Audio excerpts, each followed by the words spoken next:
Hello दोस्तों, नमस्कार।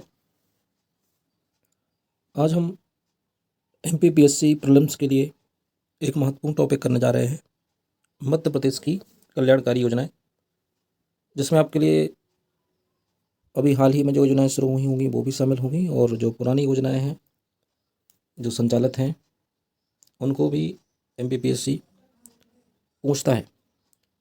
चलिए हम इस श्रृंखला में आज इन योजनाओं को कवर करते हैं। यदि अधिक समय होगा तो हम इसके 2 पार्ट लाएंगे। तो चलिए आज हम देखते हैं इसको।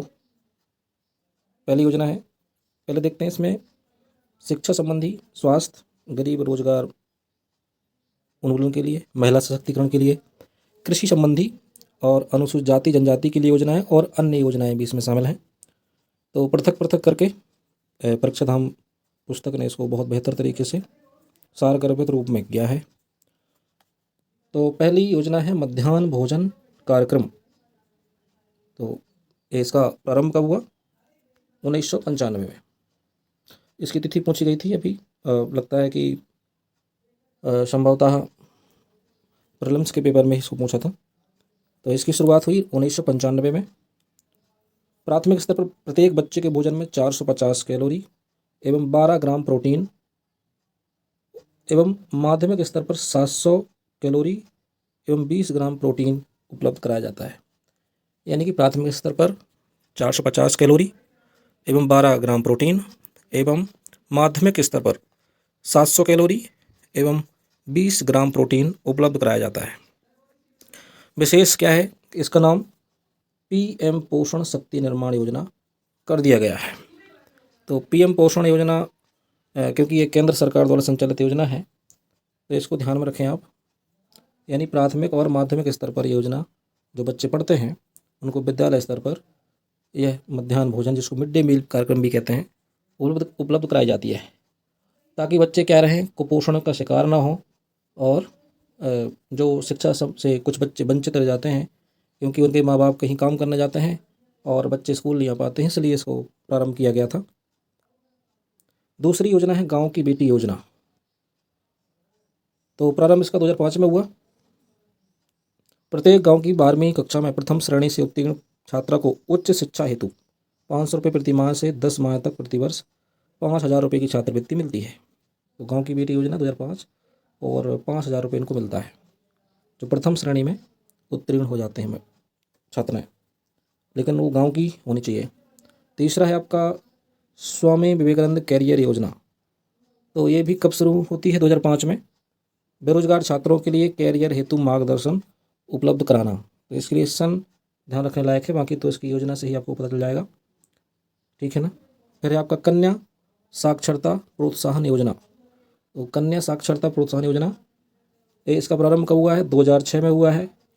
SC/ST वर्ग की कन्याओं को कक्षा 6, 9, 11वीं में प्रवेश लेने पर 500, 1,000 रुपये एवं 3,000 रुपये प्रतिवर्ष की दर से प्रोत्साहन राशि दी जाती है। तो कन्या साक्षरता प्रोत्साहन योजना है, 2006 में प्रारंभ हुआ इसका। इसके अलावा SC/ST वर्ग के लिए है, इसका ध्यान रखें विशेष रूप से। कक्षा 6, 9, 11 500, 1,000 और 3,000 रुपये प्रति वर्ष की दर से, यानी साल में एक बार मिलेगा। फिर आपका विक्रमादित्य निःशुल्क शिक्षा योजना, ये प्रारंभ कब हुई है? विक्रमादित्य 2008, 2009, है ना। तो इसका उद्देश्य क्या है? सामान्य वर्ग के BPL परिवार के विद्यार्थियों को 12वीं कक्षा में 60% से अधिक अंक लाने पर जिनके माता पिता की आय 54,000 रुपये से अधिक ना हो, ऐसे विद्यार्थियों को शासकीय महाविद्यालय से निःशुल्क उच्च शिक्षा प्रदान की जाती है, ठीक है ना। तो सामान्य वर्ग के लिए है, BPL परिवार का बच्चा होना चाहिए और 54,000 रुपये उसकी माता पिता की आय होनी चाहिए। विक्रमादित्य योजना 2008-9, इसका सन ध्यान रखें क्योंकि सन भूल जाते हैं व्यक्ति। अगला प्रश्न है अगली योजना है प्रतिभाकरण योजना। इसकी शुरुआत कब हुई है? 2008 में। प्रतिभा नाम से पता चल रहा है कि जो मेधावी छात्राएं हैं उनके लिए है। तो शहरी क्षेत्र की BPL परिवार की 12वीं में प्रथम श्रेणी से उत्तीर्ण छात्राओं को उच्च शिक्षा के लिए छात्रवृत्ति देना इसका काम है। इसका प्रावधान क्या है कि स्नातक उपाधि के पाठ्यक्रम में 500 रुपये प्रति माह 10 माह तक, ठीक है ना। तो और चिकित्सा एवं तकनीकी पाठ्यक्रम में 750 रुपये प्रति माह 10 माह तक। यानी कि अगर आप सामान्य पढ़ाई कर रहे हैं तो 500 रुपये मिलेंगे, अगर आप चिकित्सा तकनीकी क्षेत्र में जा रहे हैं तो आपको 750 रुपये प्रति माह के रूप में दिया जाएगा। इस शहरी क्षेत्र के लिए है। फिर अगली योजना है,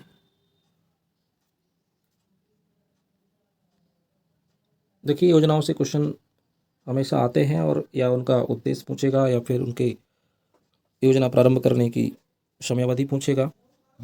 कई बार कथन बना के क्वेश्चन पूछता है, इसलिए भी ध्यान रखना चाहिए। सुदामा शिष्यवृत्ति योजना, सुदामा शिष्यवृत्ति योजना 2008-2009। देखिए कुछ आपको याद करने के लिए भी, आप ऐसे याद नहीं कर पाएंगे नॉर्मली, तो जैसे सुदामा में एस बनेगा अंग्रेजी से, तो एस को हम 8 भी बना सकते हैं ऐसे करके। तो हमको इसी ट्रिक से अगर याद हो जाए कि 2008 में या 8-9 में प्रारंभ हुई है तो आसानी हो जाएगी। सुदामा शिष्यवृत्ति योजना। तो उत्कृष्ट विद्यालय में अध्ययनरत छात्रावास में निवास करने वाले सामान्य वर्ग के निर्धन छात्र एवं छात्रा को क्रमशः 5,000 एवं 5,250 रुपये दिया जाता है। यानी छात्र को देना है भाई 5,000 रुपये, छात्रा को 250 रुपये तक देना है। उत्कृष्ट विद्यालय में जो छात्रावास में निवास करने वाले सामान्य वर्ग के बच्चे हैं उनके लिए। ओके, फिर है आपकी नई योजना, एक है डॉक्टर श्यामा प्रसाद मुखर्जी छात्रवृत्ति योजना।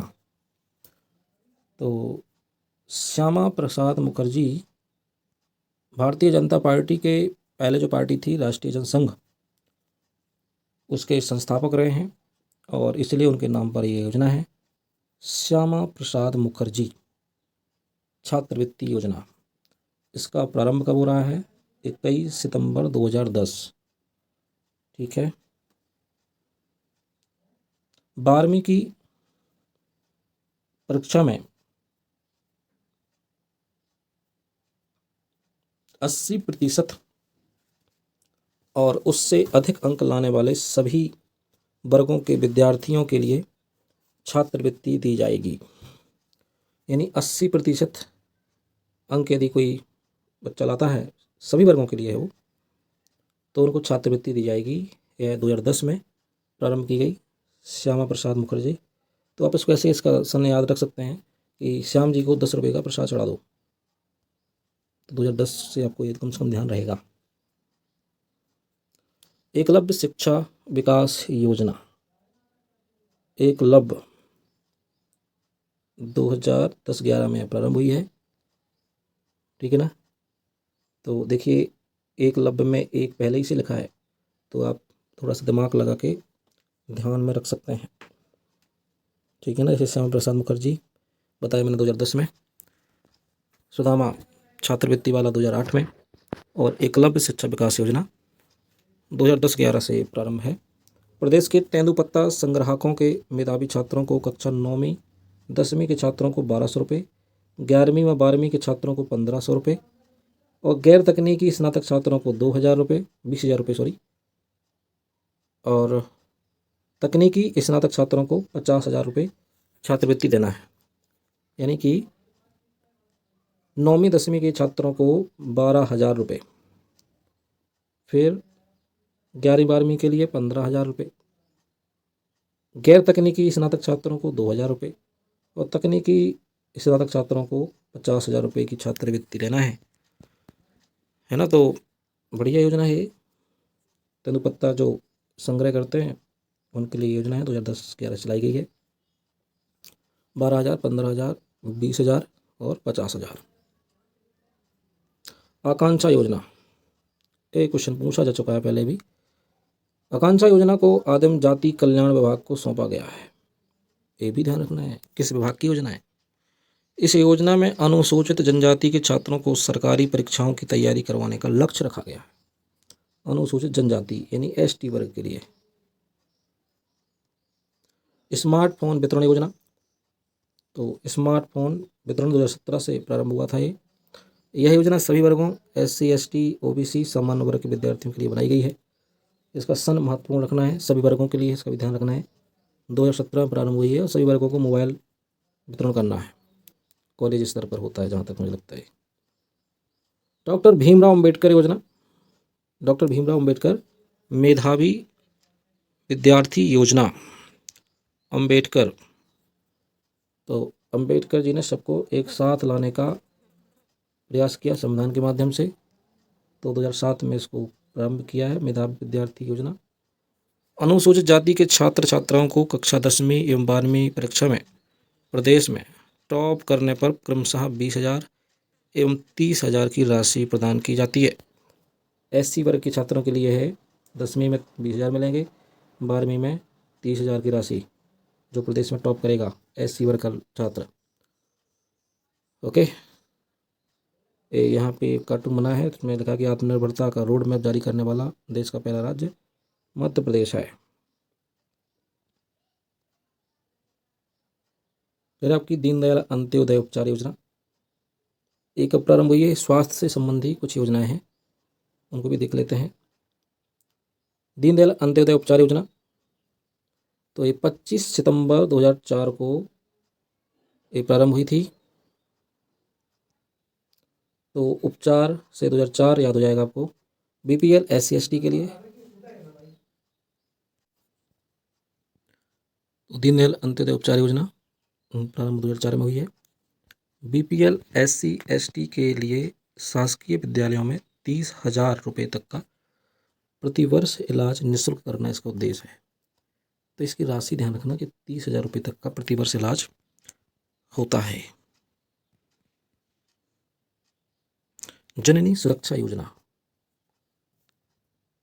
आप लोगों ने देखे होंगे कि एक वाहन एम्बुलेंस जाती है और गांव से शिशु एवं जो भी माताएं गर्भवती महिलाएं होती हैं उनको सरकारी प्रसव केंद्र में ले जाने का काम करती हैं।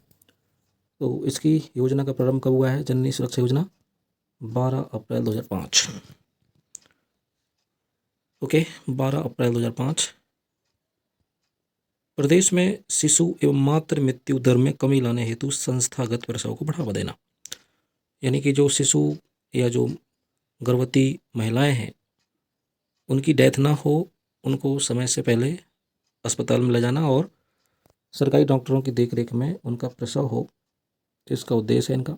शासकीय प्राइवेट अस्पताल में प्रसव कराने पर ग्रामीण क्षेत्र की गर्भवती महिला को 1,400 रुपये और शहरी गर्भवती महिला को 1,000 रुपये दिए जाते हैं। इसके अलावा महिला के साथ आने वाले प्रेरक यानी आशा कार्यकर्ता जो होती है, ग्रामीण अंचल में देखा होगा आपने, आंगनबाड़ी कार्यकर्ता के नीचे जो काम करते हैं आशा कार्यकर्ता, उसको ग्रामीण क्षेत्र में 600 रुपये और शहरी क्षेत्र में 400 रुपये दिए जाते हैं। इसका भी ध्यान रखें। ये प्रारंभ कब हुई है? 12 अप्रैल 2005। फिर आपकी विजया राजे जननी कल्याण बीमा योजना। ओके, तो विजया राजे जननी बीमा कल्याण योजना ये प्रारंभ हुई है आपकी कब? 12 मई 2006। पिछली योजना जननी सुरक्षा योजना वो 12 अप्रैल 2005 को शुरू हुई थी, 12 मई 2006 को प्रारंभ हुई है। इसमें भी संस्थागत प्रसव को प्रोत्साहित करने के लिए बीपीएल परिवार की गर्भवती महिलाओं को 1,000 रुपये की राशि प्रदान की जाती है। और वहाँ पर हमने देखा था कि 1,400 रुपये और शहरी गर्भवती महिलाओं को 1,000 रुपये दिए जाते हैं, इसमें 1,000 रुपये दिए जाते हैं। फिर आपकी दीनदयाल चलित अस्पताल योजना प्रारंभ कब हुआ है इसका? 29 मई 2006। उद्देश्य क्या है? प्रदेश के दूरस्थ तथा SC ST क्षेत्रों में स्वास्थ्य सुविधाएं उपलब्ध कराना। ठीक है ना, SC ST क्षेत्रों में स्वास्थ्य सुविधाएं उपलब्ध कराना इनका उद्देश्य है, दूरस्थ क्षेत्र में। यानी कि एक कोई एम्बुलेंस जाएगा, उसमें कोई डॉक्टर भी होगा और विभिन्न जो प्राथमिक उपचार की सामग्री हो सकती है वो भी उसमें रहेगी, क्योंकि कई जगह सड़कें नहीं हैं और आने जाने में तकलीफ होती है लोगों को, इसलिए यह योजना चलाई गई। अब है आपका मंगल दिवस योजना। मंगल दिवस 2007-08 से प्रारंभ हुई है। तो आप देखते हैं कि एक सप्ताह में 7 दिन होते हैं, इसी प्रकार 2007-08 आप याद कर सकते हैं। प्रथम मंगलवार में गोद भराई होगा, द्वितीय मंगलवार में अन्नप्राशन, तृतीय मंगलवार में बाल चौपाल, चतुर्थ मंगलवार में लालिमा दिवस। गोद भराई पहले में, फिर होगा आपका अन्नप्राशन द्वितीय मंगलवार को। फिर होगी तीसरे में बाल चौपाल, चौथे में होगी लालिमा दिवस। ऐसे आप याद कर सकते हैं उसको। ओके।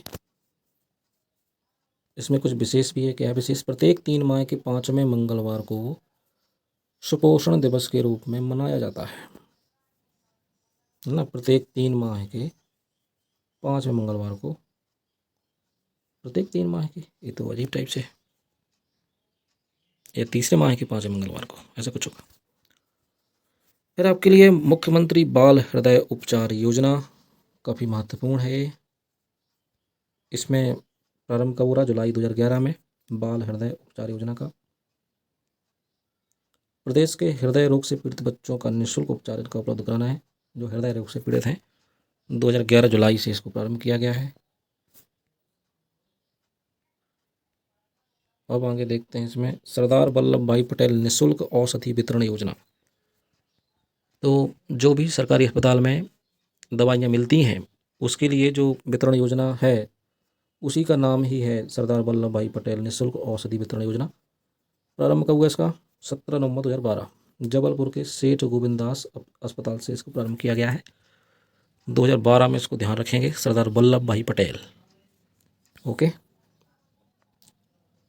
मिशन इंद्रधनुष। तो मिशन इंद्रधनुष की शुरुआत 25 दिसंबर 2014 को स्वास्थ्य एवं परिवार कल्याण मंत्रालय द्वारा प्रारंभ किया गया था, यानी कि केंद्र सरकार की योजना है। इसका 2020 तक टीकाकरण कार्यक्रम से वंचित सभी बच्चों को शामिल करना था। इसमें 7 बीमारियां उनको शामिल किया गया है: खसरा, पोलियो, काली खांसी, टिटनेस, तपेदिक, डिप्थीरिया, हेपेटाइटिस बी। देखिए, जो योजनाएं हैं प्रीलिम्स में तो आती ही हैं, मुख्य परीक्षा में भी आती हैं, तो इसको हमको याद करना तो कंपलसरी ही है। इसके अलावा सामान्य नागरिकों को भी यह योजना पता होनी चाहिए, जो पढ़ाई नहीं भी करते हैं और वो अवेयर रहना चाहते हैं, या उनको कम से कम पता रहे कौन कौन सी योजनाएं चल रही हैं, या कौन सी योजनाओं से क्या मिल रहा है, क्या वो उसके लाभार्थी हैं तो उसका लाभ उठा सकते हैं। बाद में इसमें कुछ नई बीमारियों को भी शामिल किया गया है, जो रूबेला, रोटावायरस, निमोनिया, मेनिंजाइटिस, जापानी इंसेफ्लाइटिस, ये इसमें शामिल हैं मिशन इंद्रधनुष में। खसरा, पोलियो, काली खांसी, tetanus, TB, diphtheria, hepatitis B, तो ये टीके लगाए जाते हैं इस योजना के अंतर्गत। ठीक है ना। ये जो हम PDF उपयोग कर रहे हैं परीक्षा धाम पब्लिकेशन की है। इससे इसका उद्देश्य केवल शैक्षणिक कार्य के लिए है, इसलिए कोई विशेष आपत्ति किसी को नहीं होनी चाहिए। स्वच्छता संग्राम अभियान, ये योजना है। 1 सितंबर 2015 को स्वच्छता संग्राम अभियान मध्य प्रदेश के इंदौर जिले से शुरू किया गया। देखिए, इंदौर हमारा लगभग 6-7 बार स्वच्छता की श्रेणी में प्रथम स्थान आया है, इसलिए हम इसको ऐसे ध्यान रख सकते हैं कि इंदौर से प्रारंभ हुआ है। 2015 में प्रारंभ हुआ। इस अभियान को उद्देश्य खुले में शौच से मुक्त होना था। ठीक है ना। अंतरा योजना, अंतरा अंतरा से 17, ऐसे आप कुछ कनेक्ट करके ध्यान रखेंगे। 15 अगस्त 2017 को इसको प्रारंभ किया गया। बच्चों के जन्म में अंतराल रखने और बढ़ती हुई जनसंख्या को रोकने इसका उद्देश्य था। यानी अंतरा यानी बच्चों की जन्म में अंतर पैदा करना, जल्दी जल्दी बच्चे पैदा नहीं करके उनके बीच में गैप रखना, ताकि वो भी सुपोषण उनको मिले और उनकी देखभाल ठीक से हो सके। वैध आपके द्वार योजना, ये 2021 में प्रारंभ की गई थी, कोविड-19 के टाइम पे, 7 मई 2021। कोरोना महामारी के दौरान आयुष क्योर मोबाइल ऐप के माध्यम से घर बैठे आयुष चिकित्सक की सुविधाएं प्रदान होंगी, ऐसा बता रहे हैं। आयुष एक आपके लिए मेंस में टॉपिक भी है, जिसमें योग, यूनानी, सिद्ध, होम्योपैथी वगैरह शामिल हैं। तो इसमें भी वही कॉन्सेप्ट रहा होगा सरकार का, जो भी हमारी औषधियाँ हैं पुराने समय की, उनके द्वारा इनको ठीक किया जाए। चलिए, आज के लिए हमने स्वास्थ्य और शिक्षा संबंधी योजनाएं तैयार की हैं। उद्देश्य है कि आपको एग्ज़ाम में हेल्प मिले। ये प्रीलिम्स और प्रोफेसर के लिए जो जनरल स्टडी का पेपर होता है उसमें निश्चित रूप से लाभदायक रहेंगी। इसके अलावा भी हमने जो भी वीडियो MPGK से संबंधित बनाए हैं आप उनको जाके ज़रूर देखें, आपको निश्चित ही बेनिफिट मिलेगा। चलिए पढ़ते रहिए, बढ़ते रहिए। धन्यवाद। और लास्ट में एक अपील है, कृपया करके अगर आपने चैनल को सब्सक्राइब नहीं किया है तो कृपया करके सहयोग करें, ज़रूर से सब्सक्राइब करें। आपके सहयोग की अपेक्षा है हमको, आप ऐसा ज़रूर करेंगे। धन्यवाद।